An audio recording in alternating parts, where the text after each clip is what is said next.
আজকে আমি আপনাদেরকে রিটায়ারমেন্ট অফ নিউ পার্টনার্স এর একটা এক্সাম্পল দেখাবো।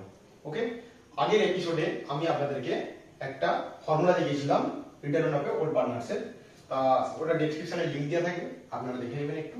তা এই যে পেপার বইটা দেখছেন ইস্যু 1 এনএসইউ বিডিবি টার্মেন্টের, যারা ফার্স্ট ইয়ারে পড়ে তাদের দেওয়া হয় বইটা স্টাডি সেন্টার থেকে। তা এই বইয়ের একটা এক্সাম্পল আপনাদেরকে বোঝাচ্ছি। তা এক্সাম্পল হচ্ছে এক্সাম্পল নাম্বার 1 পেজ নাম্বার 412। ঠিক আছে, একটা অঙ্ক আছে রিটায়ারমেন্ট অফ পার্টনার্স, তিনটে পার্টনার্সের মধ্যে একজন রিটায়ারমেন্ট করে যাচ্ছে। তা অঙ্কটা চালু করছি। তিনটে যেমন ফর্ম হয়, মানে তিনটে স্ট্রাকচারে যেমন অঙ্কটা হয়, রিভ্যালুয়েশন, পার্টনার্স ক্যাপিটাল আর ব্যালেন্স শিট, তিনটে ওয়াইজই হবে। চলুন শুরু করা যাক অঙ্কটা। প্রথমে আমি কি করব, রিভ্যালুয়েশন অ্যাকাউন্ট খুলব।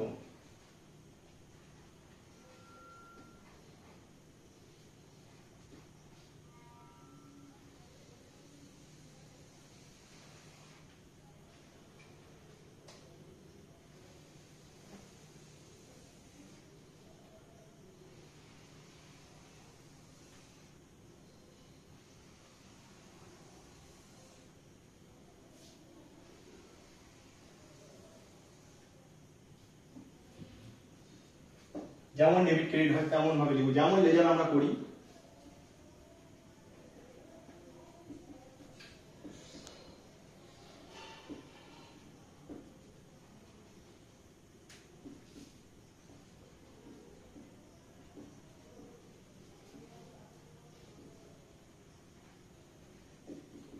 তোমাদের বোঝার সুবিধার্থে যাতে সকলে বুঝতে পারো সেক্ষেত্রে আমি এখানে পেজ নাম্বার উল্লেখ করে দিচ্ছি আর এক্সাম্পল নাম্বার উল্লেখ করে দিচ্ছি। 412 এক্সাম্পল 1। ওকে, তা প্রথমে একটু করে অঙ্কটা করবো, একটু করে করবো।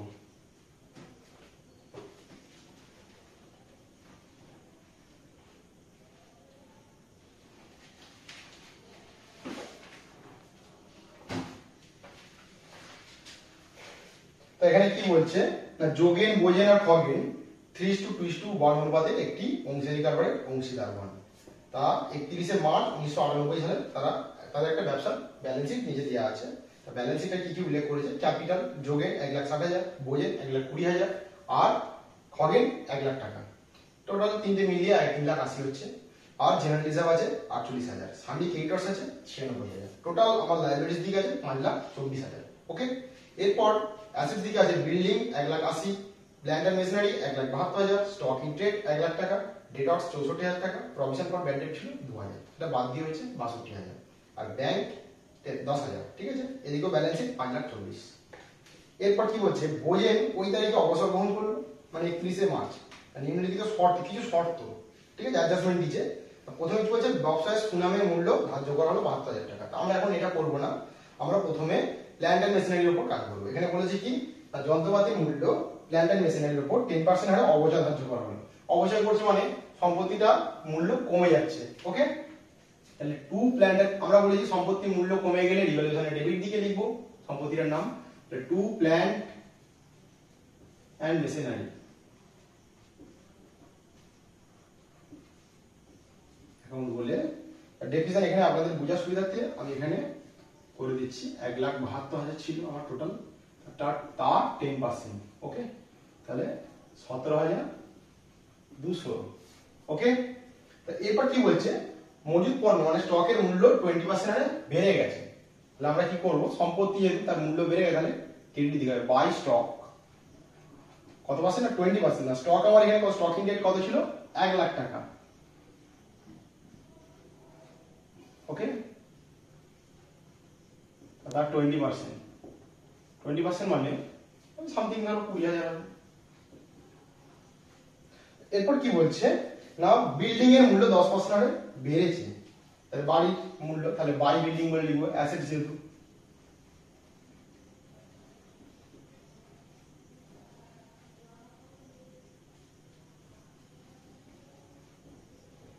এক লক্ষ 80,000 ছিল, তার কত পার্সেন্ট না 10% হারে বেড়ে গেছে।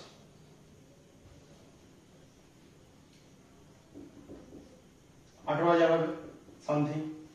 ওকে, এরপর আমাকে কি বলেছে না, এরপর বলেছে দেনাদারদের উপর সংস্থার মোট 7,800 টাকা করতে হবে, মানে রিজার্ভ ফর প্রভিশন, মানে প্রভিশন মানে অনিশ্চিত আমার টাকা মেরে দিতে পারে, বা প্রভিশন ফর ব্যাড ডেট যেটা করা হয় আর কি, ভবিষ্যতে আমি টাকা পেতেও পারি নাও পেতে পারি, সেই উদ্দেশ্যে এই ডেটর্স থেকে যে টাকাটা সরিয়ে রাখা হয় তার জন্য রিজার্ভ করা আছে। কত টাকা সেটা বেড়ে গিয়ে হচ্ছে কত ৭৮০০।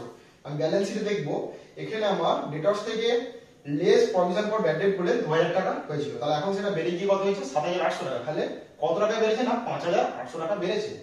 তাহলে টু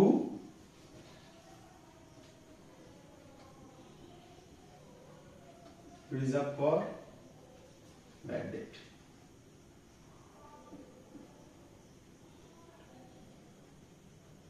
৳৫,৮০০ টাকা। ওকে, এরপর কি করব আমরা না এরপর আবার পরের পয়েন্টে বলেছে কর্মচারীদের ক্ষতিপূরণের দায়, লাইবিলিটি ফর ওয়ার্কম্যান কম্পেনসেশনটা কি বলেছে, ফান্ড একটা ৬৬০০ টাকা দেখাতে হবে বলেছে। তাহলে এটাও কি হবে টু বলে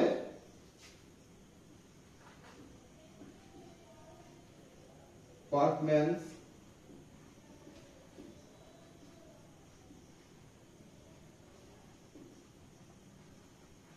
পুরো টাকাটা এখানে আমরা লিখব। ওকে, এরপর আমার এখানে কিছু বলেনি, তা সেই ক্ষেত্রে আমরা রিভ্যালুয়েশন যতদূর কাজ আমরা করেছি এখানে সবকিছুই ব্যালেন্সিং করব। আমরা কোন দিকটা আমার বেশি হচ্ছে না, আমার ক্রেডিট দিকটা বেশি হচ্ছে। টোটাল করব ৩৮,০০০, এদিকেও একই সেম ভ্যালু লিখবো যেমন করে লেজার পোস্টিং করি, ৩৮,০০০ টাকাটা আমি অ্যামাউন্টটা লিখব। ওকে, এরপর কি করব টু পার্টনার্স ক্যাপিটাল।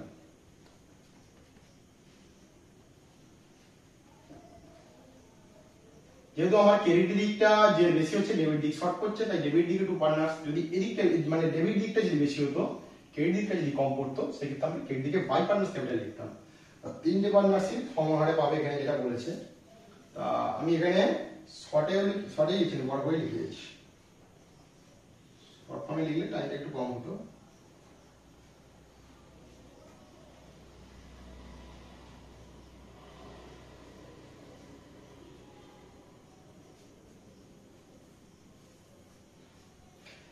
ব্যালেন্সিং করে কত কম পড়বে সেটা আমার দিকে দেখতে হবে।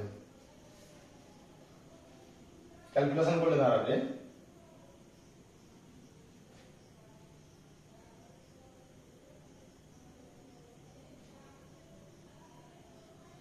এটা হবে ৮,৪০০ টাকা শর্টেজ। এই দিকে যেহেতু আমার হয়েছে এখানটা প্রফিট অন রিভ্যালুয়েশন লিখে দেবো।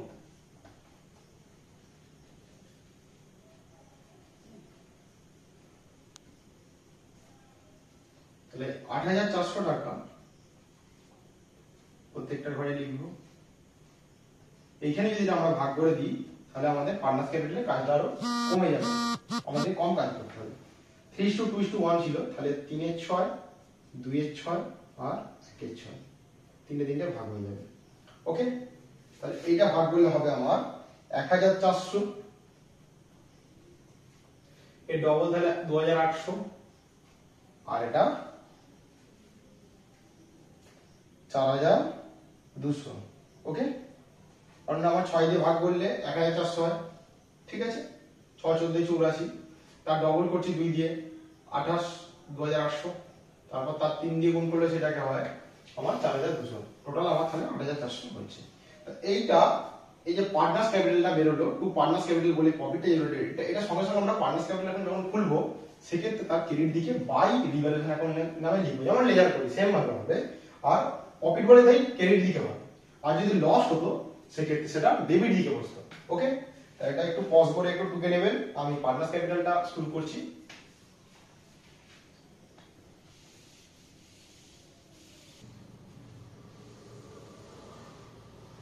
পার্টনার্স ক্যাপিটালে তিনটে যেহেতু পার্টনার্স তাই তিনটে কলাম করব। ওকে,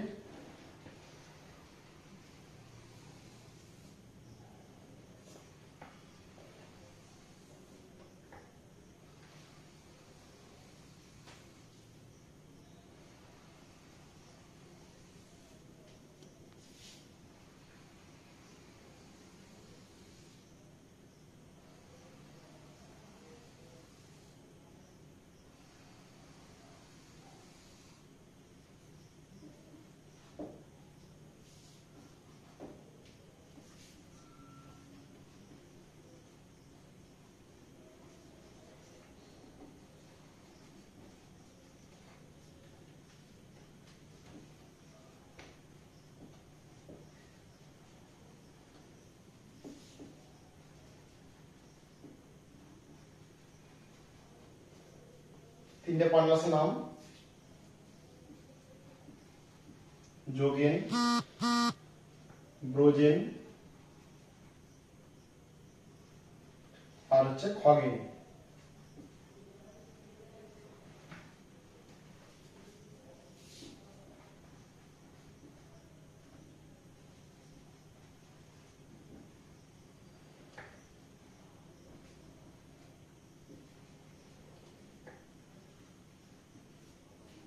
ওকে, তা প্রথমে আমাদের কাজ হবে কি না ব্যালেন্স বিডিটাকে ওপেনিং ব্যালেন্সটাকে পোস্ট করানো। তার ক্যাপিটাল আমাদের কি দিয়ে শুরু হয়? সি দিয়ে, তাই ক্রেডিট দিকে বাই ব্যালেন্স বিডি বলে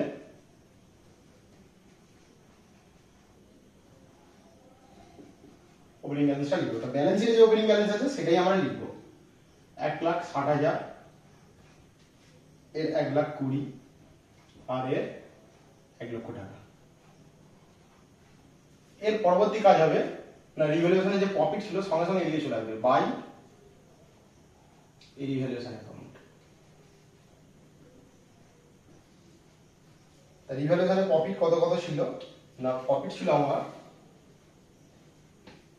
4,200, 2,800।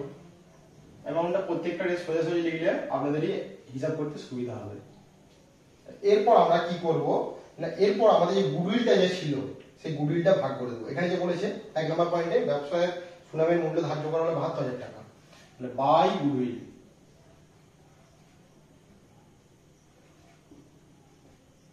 এইটা ভাগ হবে, আমি এখানে লিখে দিচ্ছি 3:2:1 এই অনুপাতে আমরা ভাগ করব।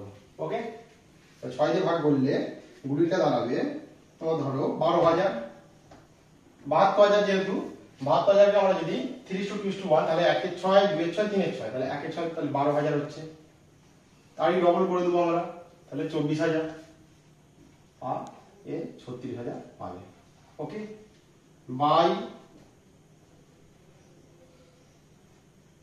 জেনারেল রিজার্ভ ব্যালেন্সে যদি থাকে সেটা ভাগ করব, এখানে আছে জেনারেল রিজার্ভ। এখানে কত ছিল না জেনারেল রিজার্ভ ছিল 48,000 টাকা, তাহলে 48 কে একইভাবে হবে 6 * 48 তাহলে 8,000, 16,000 আর একজন পাবে 24,000, 3 ডবল পাবে।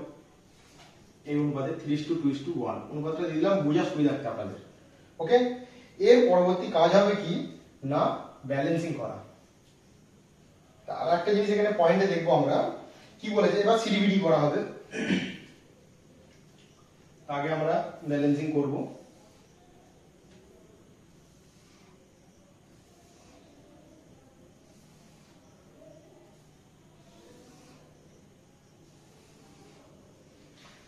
ব্যালেন্সিং হবে এটার 1,20,000,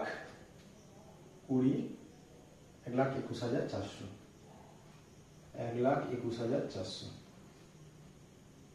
ওকে, আর এটা হবে আপনার 1,62,800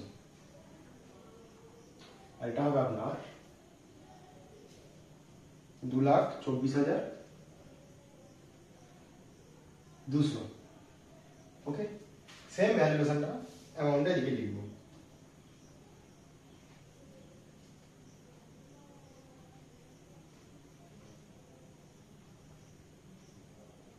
অঙ্কটা কিন্তু সেম, কিন্তু অ্যাডমিশন হবে পার্টনার্সের মতনই কতটা হবে, কিন্তু এখানে বাই ব্যাংকটা হবে না, কারণ নতুন করে দিকে তো আসছে না, ক্যাপিটাল নিয়ে আসছে না, তাই এটা এখানে হবে না। খালি যেই পার্টনার্স রিটার্ন করেছে তার পেমেন্টের টাকাটা লিখবো আমরা, আর না হলে টু ব্যালেন্স সিডি বলে লিখবো। টু ব্যালেন্স সিডি বলে আমরা এখানে দেখবো যে ব্যালেন্সিং করতে হবে। আর এখানে কি বলেছে, অবসর গ্রহণকারী অংশীদারের প্রাপ্য তার কাছ থেকে লোন হিসাবে স্থানান্তর করতে হবে। তো আমরা কখন বুঝবো যে তাকে লোন হিসাবে স্থানান্তর করতে হবে? যদি কিছু না বলে না, প্রথমে ব্যালেন্স শিটটা আমরা দেখবো। ব্যালেন্স শিটে প্রথমে আমরা দেখবো যে ব্যাংক অ্যাকাউন্টটাকে দেখবো, ব্যাংকে আমাদের কাছে ব্যাংক বা ক্যাশে আমাদের কাছে কত টাকা স্টকে আছে। তার রিটায়ারমেন্ট করে তার নিশ্চয়ই 1,62,800 তার পাওনা, কিন্তু আমার এখানে ব্যাংকে টাকা পড়ে আছে 10,000 টাকা মাত্র, তাহলে তার তো টাকাটা লোন আকারে হয়ে গেছে। তো লোন তাকে কি করে টাকা দেবো আমি? সেক্ষেত্রে তার নামে লিখতে হবে যে টু ওই যে পার্টনার্স যে রিটায়ারমেন্ট করে গেছে ঠিক আছে, ব্রোজেনের নাম লিখবো, বোজেন্স লোন বলে ওর অ্যাকাউন্টে যে টাকাটা ও পেতো সেই টাকাটাকে আমরা এ করে দেবো, লিখে দেবো। এবার অঙ্কে উল্লেখ করেই দিয়েছে যে ও লোন এ করেছে, যদি না বলতো সেক্ষেত্রে যতটুকু ক্যাশের টাকা থাকবে সব টাকাটুকু দিয়ে মাইনাস করে বাকিটা আমরা এ করতাম, পেমেন্ট ফর অমুক বলে লিখতাম। এরপর এদের ব্যালেন্সিং যা আছে সেটাই করবো, যেদের দিকে কিছু নেই।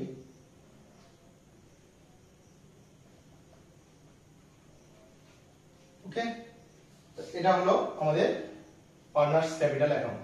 এরপর আমরা কি করব না ব্যালেন্স শিট করব। ওকে, এটা আমি মুছে দিচ্ছি, আপনারা একটু পজ করে টুকে নেবেন। ব্যালেন্স শিটটা শুরু করছি। ব্যালেন্স শিট শুরু করব।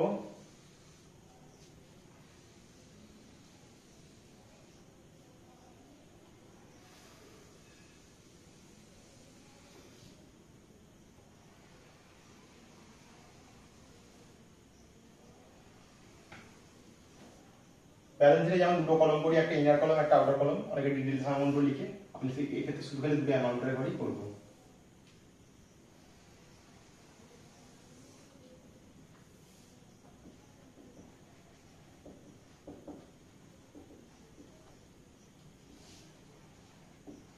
লাইবিলিটিস আর অ্যাসেটস লিখবো, অ্যামাউন্ট রুপিস দেবো।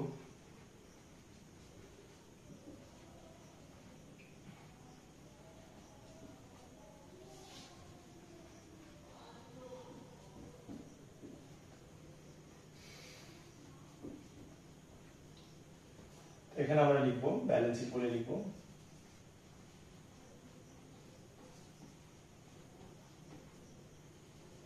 অ্যাজ অন বলে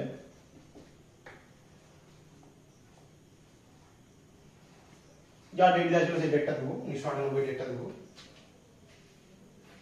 ওকে, তা প্রথমে আমাদের কাজ হবে কি না, প্রথম কাজ হবে আমাদের ব্যালেন্স শিটে আগের যে পূর্বে ব্যালেন্স শিট ছিল সেই ওয়াইজ আমাদের প্রথম কাজ হবে ক্যাপিটালটাকে লেখা। লাইবিলিটিস দিকটা আগে করব, কারণ এদিকে কাজটা খুব কম হয় সবসময়। ক্যাপিটাল অ্যাকাউন্ট বলে হেডিং দেবো। তা ক্যাপিটাল বলতে দেখো এখানে একটা জিনিস, অ্যাডমিশনের ক্ষেত্রে তিনটে পার্টনার্সের ক্যাপিটাল যেমন লিখছিলাম, কিন্তু এখানে তিনটে পার্টনার্স হবে না, যে রিটায়ারমেন্ট করে যাবে তার ক্যাপিটাল কিন্তু ক্যাপিটালে আসবে না। ওকে, তা প্রথমে আমি যোগেন আর হচ্ছে তোমার খগেন, এরা দুজন তো আছে, আর তো কেউ নেই, দুজনের ক্যাপিটাল দুটোকে লিখবো। কোন ক্যাপিটালটা না, এদের ক্লোজিং ব্যালেন্সটা, পার্টনার্স ক্যাপিটালে যে ক্লোজিং ব্যালেন্সটা মানে সিডি ব্যালেন্সটা এখানে লিখবো সব সময়, 2,24,200। ওকে, আর 1,21,400 দুটোকে যোগ করে বাইরে করে দেবো, 3,45,600, এই যে 4 দিয়ে 6। ওকে, এরপর কি করব, যে পার্টনার রিটায়ারমেন্ট করে যাবে তার নামে লোন অ্যাকাউন্টটা লিখবো। ঠিক আছে, সিডি ব্যালেন্স যেটা ছিল আর কি, তার নামে যেটা ছিল সেই লোন অ্যাকাউন্টটা লিখবো, লোন অ্যাকাউন্ট বলে তার যে প্রাপ্য টাকা ছিল 1,62,800 টাকাটা, ওইটা আমরা এখানে করে দেবো। ওকে, এরপর আমাদের আর কি কি আছে না, এদিকে প্রভিশন ফর ওয়ার্কম্যান যেটা ছিল আর কি,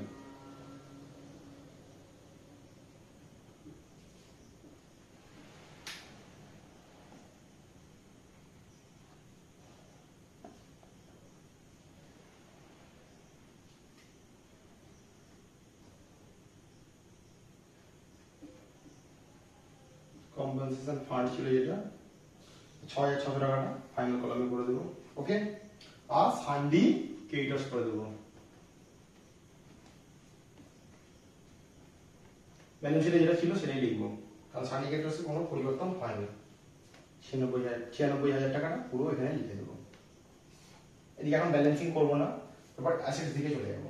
তা প্রথমেই আমার কাজ হবে, যেহেতু এখানে গুডউইলটা বলে দিয়েছে, আর একটা ভালো কথা, যদি গুডউইল যদি কোনো ব্যালেন্স শিটে আগে উল্লেখ থাকতো, রিভ্যালুয়েশনের সময় গুডউইলটা যদি কোনো যদি তার পুনঃমূল্যায়ন ঘটতো, বা যদি বলতো যে গুডউইলের টাকাটা ওরা দুজন ভাগ করে নেবে পূর্বের পার্টনার্সরা, সেক্ষেত্রে গুডউইল এখানে আসতো না। যেহেতু এখানে উল্লেখ করেছে, রিভ্যালুয়েশনের সময় উল্লেখ করেনি, সেক্ষেত্রে গুডউইল এখানে আসবে ব্যালেন্স শিটে। ঠিক আছে, পুরো টাকাটাই আসবে।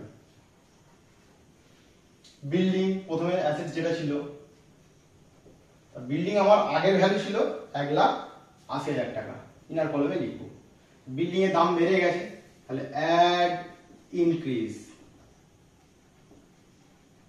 ওকে, অ্যাড ইনক্রিজ বলে 18,000 টাকাটা আমি এখানে যোগ করে দেবো, তাহলে 1,98,000 টাকা টোটাল আমার হবে। এরপর কি আছে না plant and machinery. Plant and machinery, okay. তা প্ল্যান্ট অ্যান্ড মেশিনারি আমার আগে কত ভ্যালুয়েশন ছিল এখানে 1,72,000 টাকা, ওকে। এখানে আমার প্ল্যান্ট অ্যান্ড মেশিনারি ডেপ্রিসিয়েশন হয়ে গিয়েছিল, মেশিন তো তার অবচয় হয়ে গিয়েছিল, তাই অবচয়টা বাদ দেবো আমি।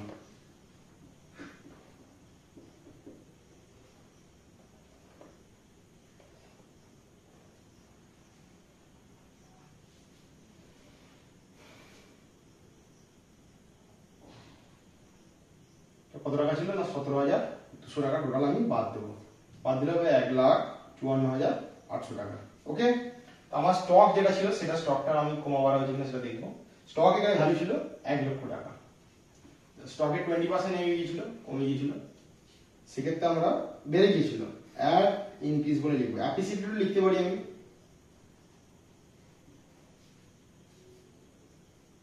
20,000 টাকা, যোগ করলে 1,20,000 হবে। এরপর আমরা কি করব না ডেটর্স। ডেটর্স বললে ডেটর্সে আমার কত ছিল 64,000 মানে 64,000 টাকা, অ্যাড লেস এখানে কি করব প্রভিশন,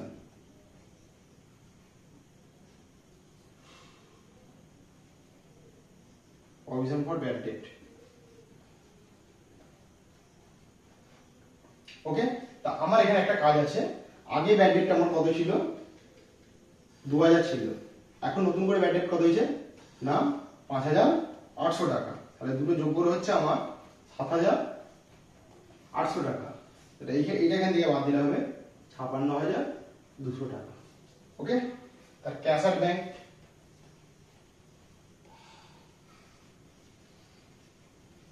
পূর্বে 10,000 টাকা ছিল, এখনো 10,000 টাকাই থাকবে, কারণ এই টাকা দিয়ে কাউকে আমাকে কোনো কিছু দিতে হয়নি, বা নতুন কোনো পার্টনার বিজনেসে কোনো আসে না, যেহেতু রিটায়ারমেন্ট করছে, তাই একইভাবে রয়ে যাবে, ওকে। এরপর আমি ব্যালেন্সিং করব, ব্যালেন্সিং করলে অবধারিত দুদিক মিলে যাবে, 6,11,000 ব্যালেন্সিং করলে হবে দুদিকে টোটাল ব্যালেন্স। আজকে আমি ভিডিওটা এখানেই শেষ করছি, এই পর্যন্ত। দেখা হচ্ছে নেক্সট এপিসোডে, নেক্সট ভিডিওতে। তা আপনাদের যদি কোনো ভিডিও সংক্রান্ত যদি কোনো অঙ্কে বুঝতে যদি কোথাও কোনো অসুবিধা থেকে থাকে আপনারা আমাকে কমেন্ট করবেন, আর আমার এই ভিডিওটি যদি আপনাদের ভালো লেগে থাকে অবশ্যই লাইক করবেন, কমেন্ট করবেন, আর আমার এই চ্যানেলটিকে সাবস্ক্রাইব করবেন। নমস্কার।